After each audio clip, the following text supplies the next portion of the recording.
మోడీ గారు వచ్చినప్పుడల్లా వంగి వంగి దండాలు పెడతారు. ఢిల్లీ వరకు వెళ్లి వంగి వంగి దండాలు పెడతారు, సాష్టాంగ పడతారు. ఢిల్లీ వరకు వెళ్లి ఎన్ని పొత్తులు పెట్టుకుంటారు. అసలు వీళ్ళందరికీ పొత్తులు ఉన్నాయా లేదా మీ అందరికీ అర్థమవుతుందా లేదా రాష్ట్ర ప్రజలు ఆలోచన చేయాలి. అసలు మొత్తం అందరూ చంద్రబాబు గారైనా జగన్మోహన్ రెడ్డి గారైనా మనకు కంటికి కనిపించినా కనిపించకపోయినా బీజేపీ పార్టీతో వీళ్లకు పొత్తులు ఉన్నాయి అన్న మాట వాస్తవం. ఇది బహిరంగ సత్యం.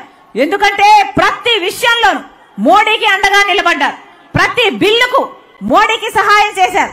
జగనన్న గారైతే మోడీ చెప్పిన ప్రాజెక్టు ఏ వ్యాపారవేత్తకు ఏది కావాలంటే అది ఇచ్చుకుంటూ పోయారు.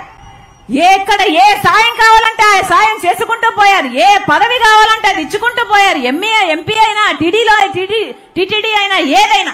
ఇలా మీరు బీజేపీ పార్టీకి వంగి వంగి దండాలు ఎందుకు పెడుతున్నారో ఆంధ్ర రాష్ట్ర ప్రజలకు మీకు చెప్పాల్సిన అవసరం లేదా? ఇటు ప్రతిపక్ష నాయకుడు, అటు పాలకపక్షం జగనన్న గారైనా చంద్రబాబు గారైనా అసలు బీజేపీ పార్టీ మనకు ఏం చేసిందని మీరు వంగి వంగి దండాలు పెడుతున్నారు? ఏం చేసిందని మీరు బానిసలుగా మారారు? మనకు ఒక్కటంటే ఒక్క మాట కూడా నిలబెట్టుకోలేదు మోడీ గారు. మరి ఆంధ్ర రాష్ట్ర ప్రజలను మోడీ గారికి బానిసలుగా మీరు ఎందుకు చేస్తున్నారు అని అడుగుతున్నాం. ఆలోచన చేయండి. బీజేపీ పార్టీకి ఈ రోజు మన రాష్ట్రంలో ఒక్క ఎంపీ సీటు లేదు, ఒక్క ఎమ్మెల్యే సీటు లేదు.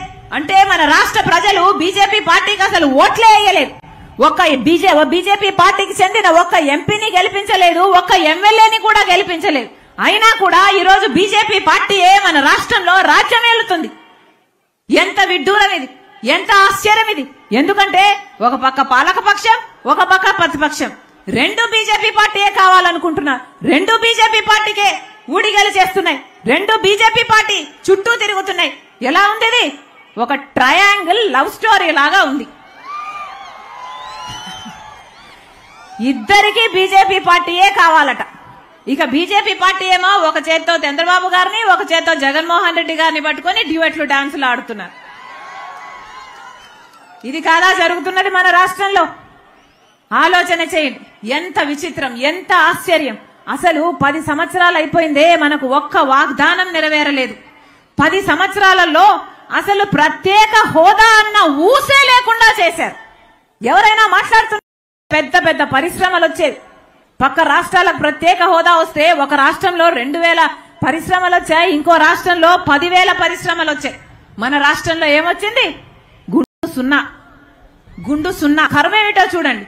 జగనన్న గారు చెప్పిన మాట, ఎలక్షన్లకు ముందు చెప్పిన మాట, గవర్నమెంట్ పరంగా 2 లక్షలు చేస్తామన్నాడు. వాళ్ళ మేనిఫెస్టోలో, జగనన్న గారు మేనిఫెస్టోలో కూడా పెట్టారు. ఇంకొక 4,000 కోట్లతో పంట నష్టపోతే పంట నష్ట పరిహారం కింద రైతులకు ఇస్తాము. 4,000 కోట్లతో ప్రతి సంవత్సరము ఒక నిధి పెడతాము అన్నారు. ఉందా? ఇప్పుడు మద్దతు ధర ఉందా అన్నా? ఏమైంది? ఆ 3,000 కోట్ల స్థిరీకరణ నిధి ఏమైంది? ఆ 4,000 కోట్లతో పంట నష్టపోతే పంట నష్ట పరిహార నిధి ఏమైంది? అంతే. ఎలక్షన్లకు ముందు ఒక మాట, తర్వాత ఒక మాట.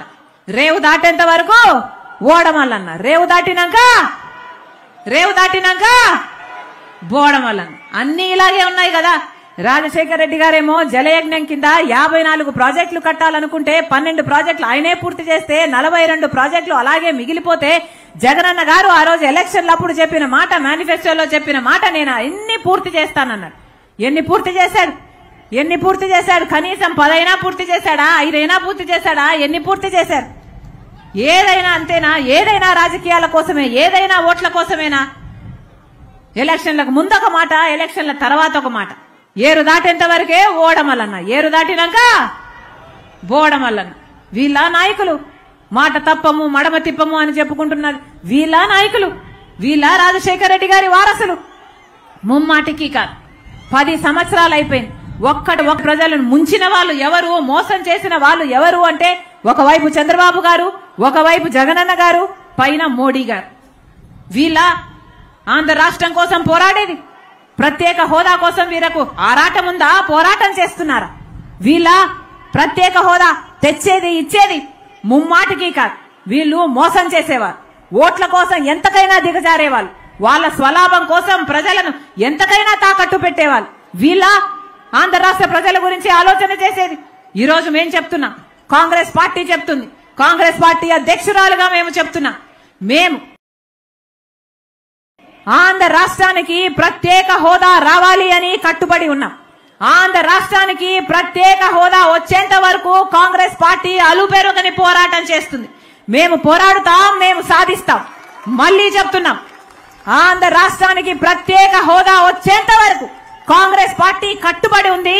అంతేకాదు, మొన్న జరిగిన కాంగ్రెస్ వర్కింగ్ కమిటీ ప్లీనరీలో కూడా ఆంధ్ర రాష్ట్రానికి ప్రత్యేక హోదా కావాలి, ఇది అవసరము అని ఒక తీర్మానం కూడా చేసింది కాంగ్రెస్ వర్కింగ్ కమిటీ.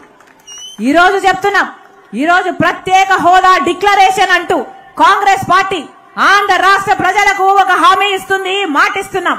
5 సంవత్సరాలు కాదు, 10 సంవత్సరాలు, 10 సంవత్సరాల ప్రత్యేక హోదా కాంగ్రెస్ పార్టీ ఇస్తుంది. 10 సంవత్సరాల ప్రత్యేక హోదా కాంగ్రెస్ పార్టీ అధికారంలోకి వచ్చిన వెంటనే ఆంధ్ర రాష్ట్రంలో అమలు చేస్తాం. 10 సంవత్సరాలుగా మోడీ గారు ఆంధ్ర రాష్ట్ర ప్రజలను మోసమే చేశారు. మేము చెప్తున్నాం, అధికారంలోకి వచ్చిన వెంటనే మొట్టమొదటి కేబినెట్ లోనే 10 సంవత్సరాల ప్రత్యేక హోదా ఆంధ్ర రాష్ట్రానికి వచ్చేటట్టు కాంగ్రెస్ పార్టీ చేస్తుంది.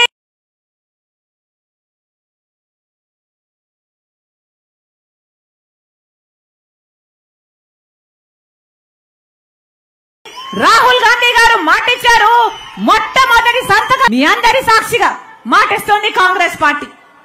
ఈరోజు ఆంధ్ర రాష్ట్ర ప్రజలు నిర్ణయించుకోవాలి, ఒక నిర్ణయం తీసుకోవాలి. మీకు ఆంధ్ర రాష్ట్ర ప్రజలకు ప్రత్యేక హోదా కోసం పోరాడే వాళ్ళు కావాలా, లేకపోతే ప్రత్యేక హోదాను తాకట్టు పెట్టే వాళ్ళు కావాలి? ప్రత్యేక హోదా కోసం పోరాడుతున్నది కాంగ్రెస్ పార్టీ. ప్రత్యేక హోదాను రాష్ట్రాన్ని నాశనం చేయడానికే బయలుదేరారు, రాష్ట్రాన్ని నాశనం చేయడానికే పుట్టినట్టుగా ఉంది. ఎంత అన్యాయం, ఎంత అన్యాయం. మళ్ళీ చెప్తున్నా, రాజశేఖర రెడ్డి బిడ్డను నేను. అసలు కోమాలో ఉన్న కాంగ్రెస్ పార్టీలో నేను ఎందుకు చేరానో తెలుసా? ఎందుకంటే కోమాలో ఉన్నప్పటికీ కూడా కాంగ్రెస్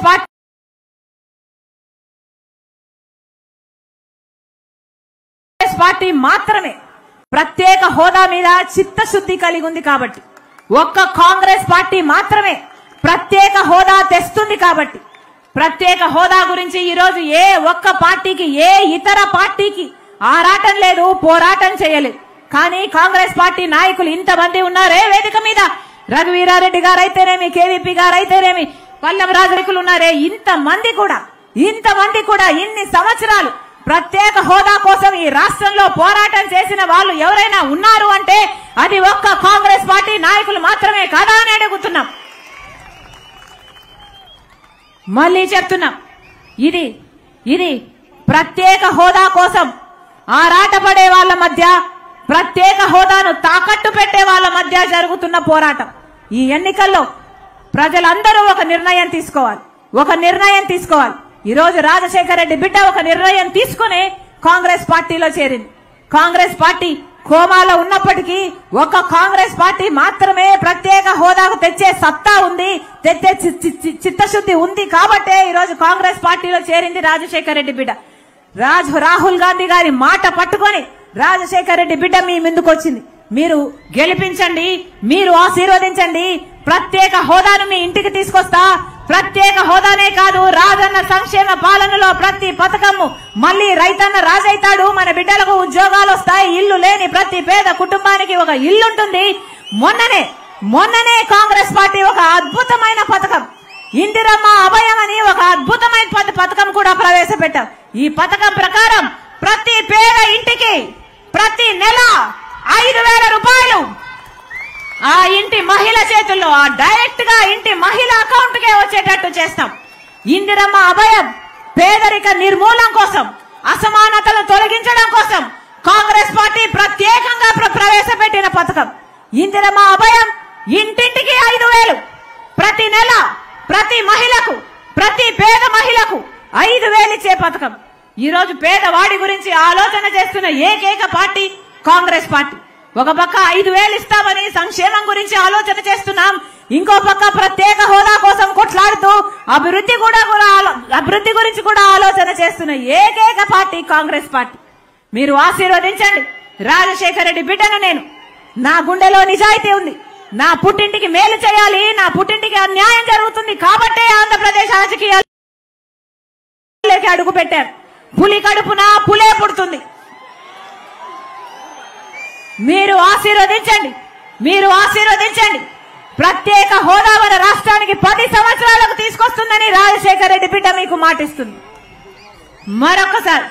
మరొకసారి